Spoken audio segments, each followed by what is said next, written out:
sense, I'd be worried about who had actually done this and finding those people. And I think that I was asked the other day, do we pray for Alec? And I think absolutely we do. We serve a very merciful God.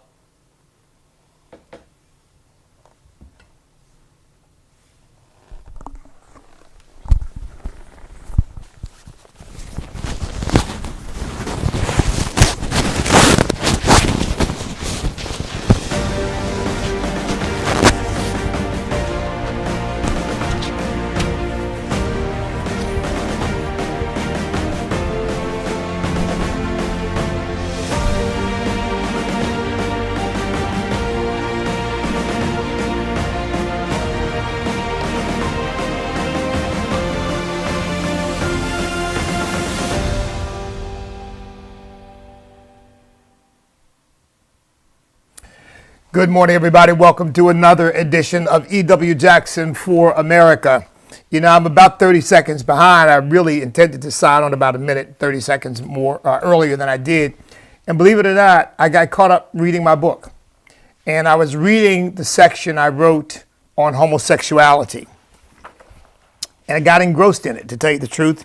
And forgive me, folks, I'm not trying to pat myself on the back because it takes a lot of work.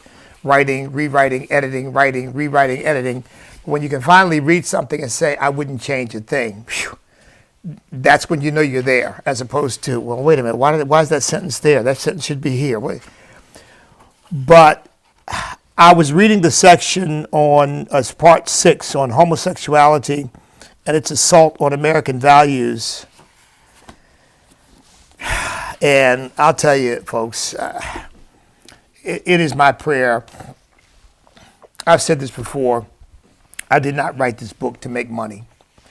Obviously, I hope that the book takes care of my publisher and that my publisher makes money off of it. And I'm sure it would be great if I made money off of it. I'll pour that money right back into the cause of trying to save this country. But that wasn't why I wrote the book. I wrote the book hoping that it would impact Americans all across this country. And what I say in this book, nobody else is saying. Nobody else is saying it. I didn't intend to do this, but let me just give you just a quick example of what I mean. Let's see. And I don't, it's probably not good form to be reading to people, but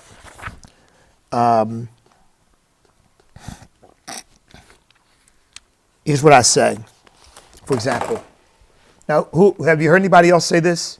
Not Donald Trump, not, none of the candidates who have announced so far have been willing to say what I'm saying here. Say collective approval does not alter the nature of evil. The homosexual movement and the sexual revolution it has inspired are evil. It undermines the moral values of our society and corrupts our children. It is rebellion against Almighty God and a curse on this nation. As one who loves this country, I cannot be silent while this vile sexual sin eats away at the foundation of our civilization. Nowhere is this more evident than in the push for same-sex marriage. Marriage between one man and one woman as God intended it is one of the bedrock principles of our nation and any successful culture. Yet the homosexual community has changed that definition. As a result of the very loud and persistent work by Hollywood and other leftist political activists, marriage is no longer a sacred covenant. LGBTQ individuals are no longer seen as lost souls in need of help. They are now victims of oppression. This movement's underlying principle says the Bible is a lie, and Christians are religious fanatics who use our faith to discriminate against so-called, quote-unquote, gay people. The left refuses to acknowledge the truth that Judeo-Christian morality existed thousands of years before there was an LGBTQ movement, and the biblical view of marriage was not invented to irritate them. We believe that marriage is the gift of God, and He, not human beings, defined it from the beginning. Now, and that's not even the most, shall we say, bold and in-your-face comments I make in that section. See, I just believe this. with all my heart, we are not dealing with a bunch of individuals who simply want to live their lives, leave you alone and be left alone. We're dealing with a movement that wants to fundamentally transform the nature of the society and force you to accept it. And if you don't accept it, punish you for it. Now, I started that, and by the way, let me just get this out of the way now. My book, Sweet Land of Liberty, Reflections of a Patriot Descended from Slaves. Again, you can get a 15% discount at faithfultext.com, faithfultext.com. And you can also get it at my website, standamerica.us, standamerica. In fact, you can get it at ewjacksonforamerica.com as well.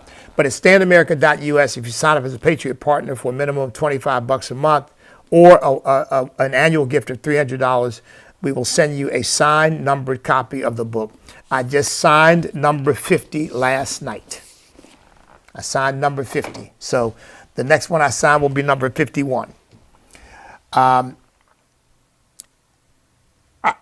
was led to review what I'd written about that because certain states are now taking steps. And see, this is all growing out of this whole homosexual movement. This transgender stuff of mutilating children and cutting off their genitalia and cutting off girls' breasts and giving them hormones to block puberty, and in other words, to interfere with their natural, normal human development. This all grows out of the same homosexual movement. See, I said this, 40 years ago, that, no, we just want equal treatment. We just want to be treated. Yeah, no, that's not what it was about. That was never what it was about.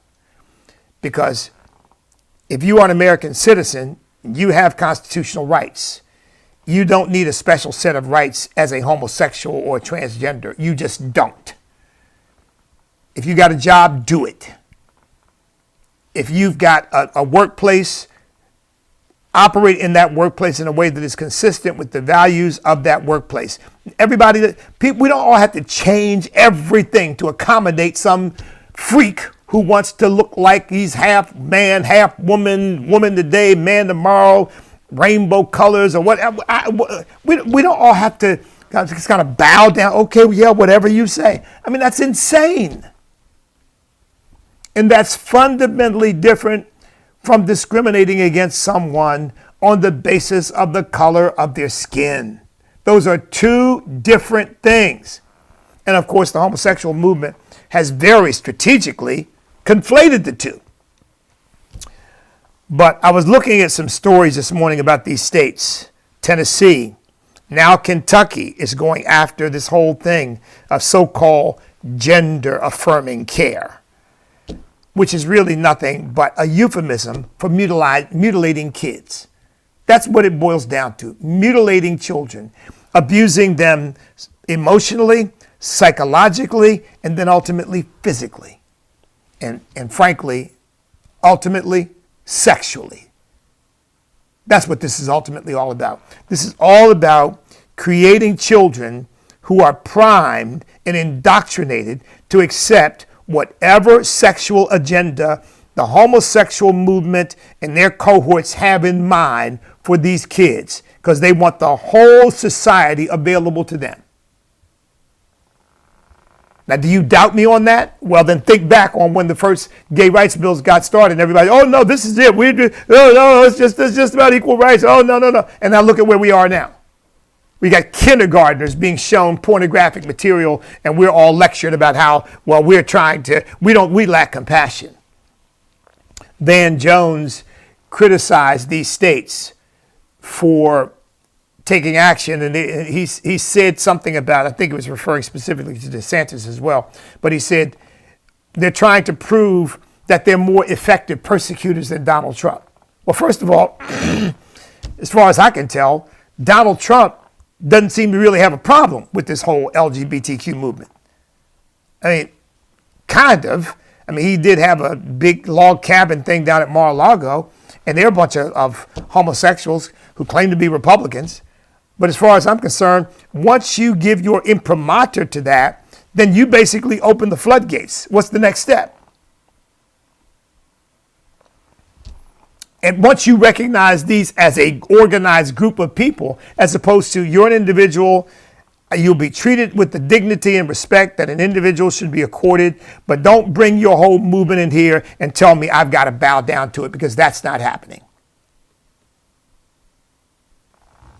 And frankly, I don't think there's any presidential candidate who wants to take them on, because they have so insinuated themselves into so many aspects of society. They're so poisoned the minds of so many people that, here again, if you say, well, I believe that marriage is a union between one man and one woman, that's an extreme position now. After thousands of years of human history completely redefining marriage, if you don't go along with this definition by these elites, you're the extremist, not them, you.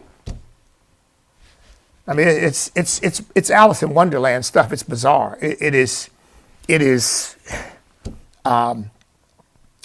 Who was the? I think wasn't there a character that was sort of the reverse of Superman, and opposite in every way, something like that. It's Bizarro World. That's what it is. Bizarro World.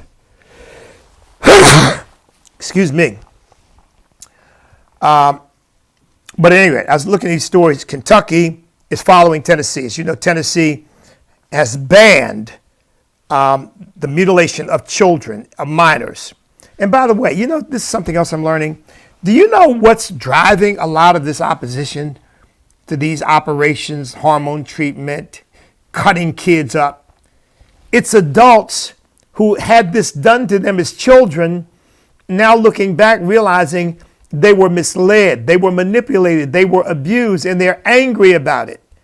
And they're saying you can't do these things to children, because when they become adults, they may have a different perspective and look back in regret on what was done to them, but they can't reverse it. You cut off the genitalia of a kid, you're not reversing that. You cut off the breasts of a girl, you're not reversing that. This is madness. And Van Jones says, well, because you don't show any empathy and compassion for these people and what they're dealing with. Yes, that's precisely what we're showing. I'm showing it by saying, leave these kids alone and let them live their lives. Help them emotionally, psychologically, in whatever way you need to. But you don't make decisions about having these children's bodies mutilated. That's something they will have to do as adults, and then they will have to live with the consequences of that. You don't do that to them as children and then have them grow up and realize, I wish I hadn't done that. Well, it's too late.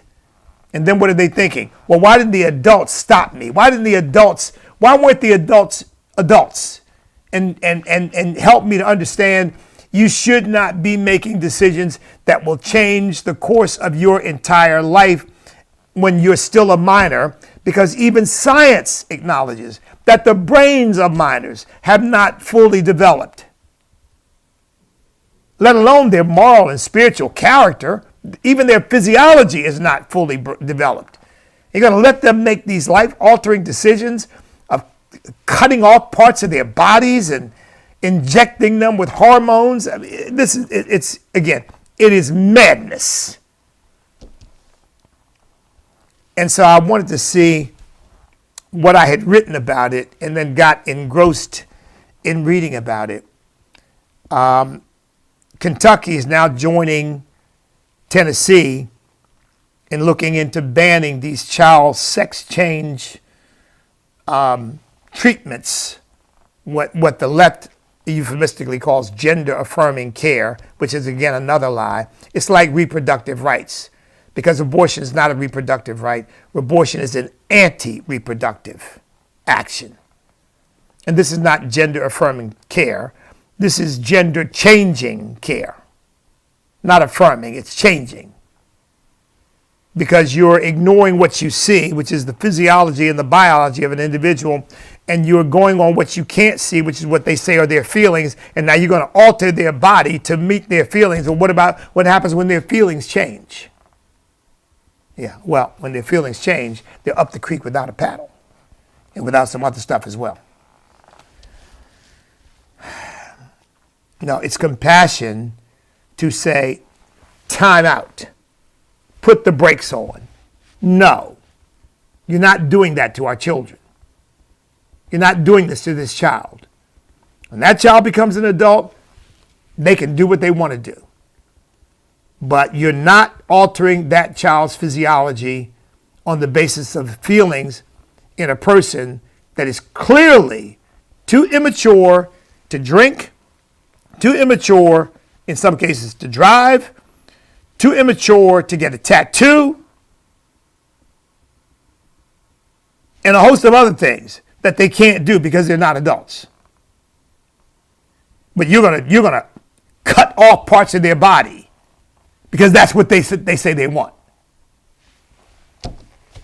I mean, it's just, that's extreme. See, but the only reason why it doesn't get labeled as extreme is because the mainstream media are just as perverse as the people who are doing this. They're part of that movement. They're part of the perversion. They're part of what Daniel Patrick Moynihan called defining deviancy down. In other words, nothing's deviant. Anything goes except normality. Normality is deviant and extremist, but everything else is great.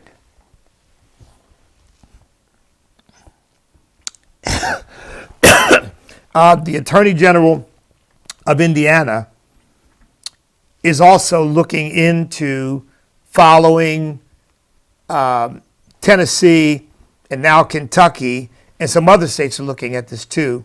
I wish my state of Virginia would. I would expect that Texas would. I know Florida, I believe, either has or is going to.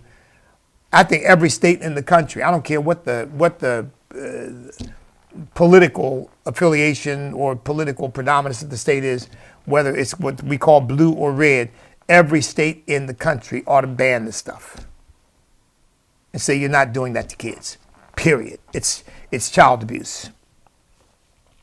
So the Indiana Attorney General is now looking into it and looking into how they're doing this affirming care. And I guarantee you, folks, it's been admitted by some. In fact, I had a story about this. Let me see if I can put my hands on it. But it's been admitted by some. There is big money in this. Big money. And that's what they're going after. Because what was said, I don't see the story in front of me. It might be in this Tennessee story. But what was discovered, the discussions they were having behind the scenes is, well, this is big money because not only for the hormones, for the operation, but they have to have ongoing care. See, this is a never-ending process. Once you go through something like this, you don't just walk away, oh, now you start your life afresh and new. No. You have to be treated for the rest of your life. Because basically what you're doing is trying to alter your natural, biological, genetic, physiological characteristics and development.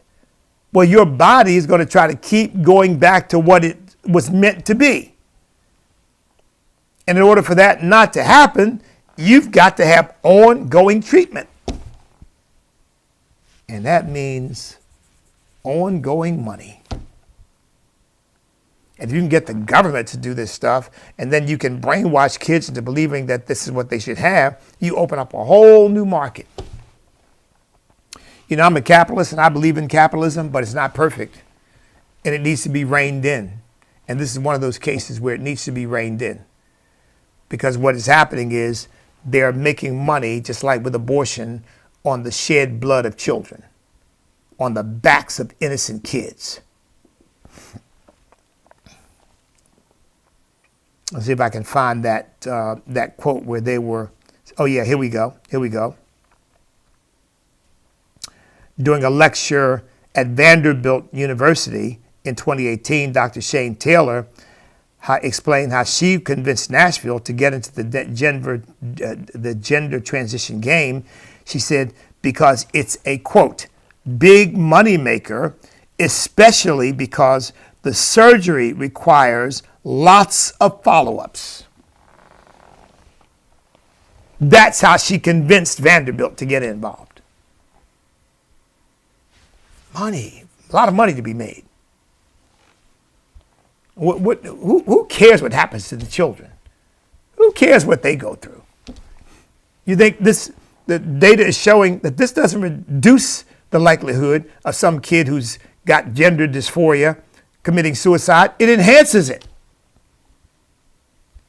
Because anytime you go and you start cutting and chopping and mutilating people, particularly in early stages of their lives, they're already confused about their identity, and you don't know what kind of turns and twists their personalities and their attitudes and their values are going to take as they get older. And then sooner or later, maybe they come face to face with the fact that they made the worst decision of their lives and it's irreversible. What do they do then? Well, you know what the choice for many of them is? They kill themselves. I mean, this stuff is civilizational suicide. And it's got to stop. And we've got to have leaders who are not afraid to step out front and say these things, because I will believe with all my heart, I don't care what the polls say, with all my heart, I believe the overwhelming majority of the American people agree with what I'm saying right now. But you know what? Boy, there's a price to pay for saying it. I mean, I'm independent. I've got my own nonprofit. I've got my own church. I'm kind of an entrepreneur. But for people who work at a corporation, who work for the government, who work for one of these institutions bought into all this, you say the things I'm saying right now, you'd be out of a job like that. Or you let people find out that your business is associated with the values I'm espousing, they would come against your business like a tidal wave to try to destroy your business. As I've said before, I said in my book, this is evil. Because again, you know that there are people that are homosexual who's trying to do whatever they do, wants to quote unquote get married, which they can't. And even when they think they're married, they're not. Because see, if you're not married in the sight of God, you're not married. And you can't be a man and a man married in the sight of God. That just won't work. And they say, well, it doesn't matter. Well, maybe it doesn't to them. I'm telling you what the reality is, though. I mean, they may be legally married. I can't deny that. If the law says that's a marriage, then legally it is. But spiritually and morally, it is not, and it never will be. What it is an abomination. It is an unnatural thing in the sight of God. Now, see, some people say, well, you can't say these kinds of things running for president. Well, why not? Somebody better say it, or they're going to drag us into the abyss with them. Somebody better put a stop to it. And somebody better give the American people the courage to say, look, it is okay for you to express your disagreement with this. And that is not hatred. You have a right to your view.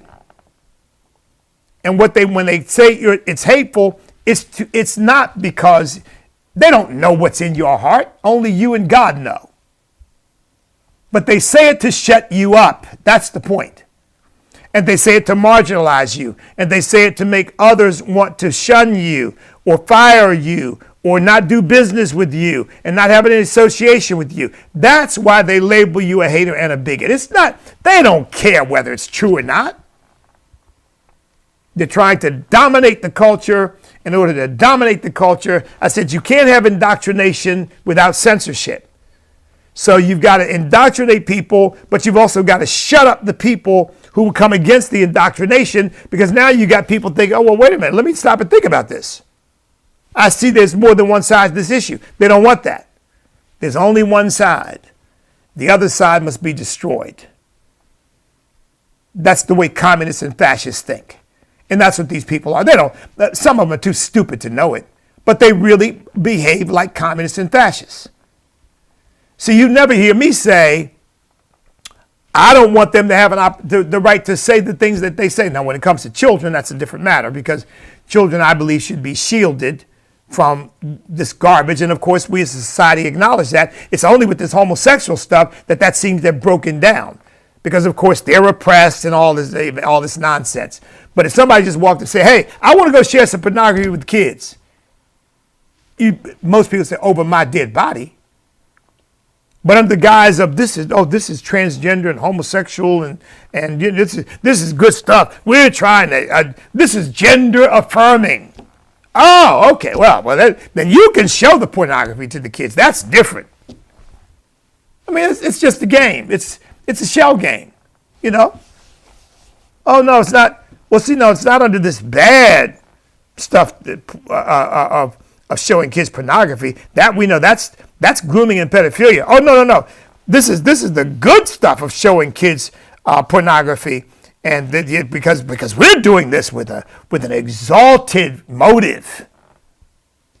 It's the same filth. It's the same depravity. It's the same degeneracy. They've just figured out a way to put a nice package around it, wrap it up in a nice rainbow package, but it's got the same poison pill inside it. So we have got to come against this stuff. And I'm glad to see that there are states rising up and saying, no, you will not do this to our children, period. The states are rising up and banning abortion in their states. And that means, and some of them are working hard to ban the abortion pill as well. Because it doesn't matter whether you get an abortion in a clinic or you take one of these wicked pills. If it's outlawed, it's outlawed. You can't do it in that state. And I hope every state will ultimately outlaw. Well, as you all know, this is an aside. I haven't been talking primarily about abortion, but I really believe we need a constitutional amendment that defines life as beginning at conception. And then the debate is over. It's over. I mean, people are still going to do what they want to do. They can break the law and all that, but as to what that is in a woman's womb, that's a person. That's a life.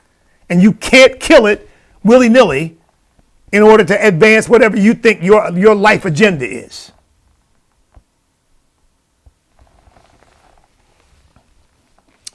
Family, folks. This is what this ultimately goes to. What is a family?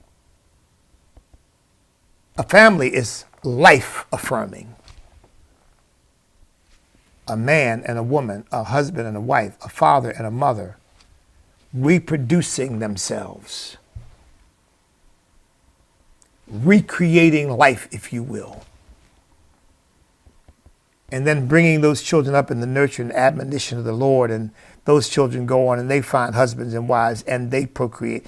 That's how the species has replicated itself. And anything else won't work. My goodness gracious. I think it was Immanuel Kant who said you can examine the morality of something by universalizing it and say, well, what if everybody did this? Well, if the whole world practiced homosexuality, how long would it last? Another generation would be over. I mean, without some sort of weird, bizarre, intervention of some kind to try to somehow generate kids. But if you just practiced homosexuality, if that became the norm that people practice, the whole population of the world would end in about a generation. Now just think about that for a second. And what was the first commandment that God gave to Adam and Eve? Be fruitful and multiply and replenish the earth and subdue it. You can't do that with homosexuality. It is the antithesis of that. And you can't do that by chopping off boys' genitalia and chopping off girls' breasts and injecting kids with hormones. It fails the Kantian test, and it certainly fails the biblical test, and it fails the natural test, the common sense test. And yet, I'm the extremist for pointing this out. They're not extremists for taking some nasty photograph of two men performing some kind of homosexual acts on each other and showing those to kids. Oh no, that's great. Oh yeah, they're forward looking, they're progressive. Oh, but this Bishop Jackson, he's horrible. He objects to that. So does God. And yes, I represent him. His word condemns it, and therefore I condemn it. But it's not me they better be concerned about. Don't fear man who can destroy the body, but fear God who can destroy both body and soul in hell. And that's exactly what they're going to face if they don't repent and stop this madness. So I just wanted to share that with you. And folks, just before I go, let me remind you, tomorrow I will be at Indian Trail, First Baptist Church at Indian Trail. If you're in the area, come on by. Please visit our website, ewjacksonforamerica.com. Check it out. Give me your suggestions, your ideas. You can buy our T-shirts. We've got a few items there. We're going to be adding to that. I'm going to be partnering with my son, who does a podcast called LibertyCast, and my daughter-in-law, who's got really a Second Amendment business called Carry Girl, in which she makes all kinds of wonderful paraphernalia for carrying and for messages and clothing, and it's a whole line of stuff. But you'll learn more about it as we go on. Called Carry Girl. So we're going to continue to expand the effort here, and it is my prayer, just like with my book, my prayer that E.W. Jackson for America will help save this country. I don't have any kind of messianic complex, folks. I know there's no way in the world I can do it alone. It's going to take all of us, millions of us, standing up for God, for our beloved country, in order to see this nation turned around and see us come back to our common sense and sanity and Judeo-Christian values and principles. It's going to take all of us working together to do that. But we're going to get it done. We're going to get it done. If I believed that the situation was hopeless, I'd go do something else. I don't believe it's hopeless. I believe we're going to win. It's not a matter of if or whether. It's only a matter of when. So I'll see you at Indian Trail if you're in the area. Then I'll be at Caris College with Andrew Womack for their men's conference on Friday. I'll see you there if you're in that area. And I'll see you back here, again, live tomorrow morning. And at 1 p.m. today, live on The Awakening on American Family Radio. Until then, folks, stand up, step up, speak up, refuse to back up. Because we cannot be defeated if we will not quit. Because we are on God's side.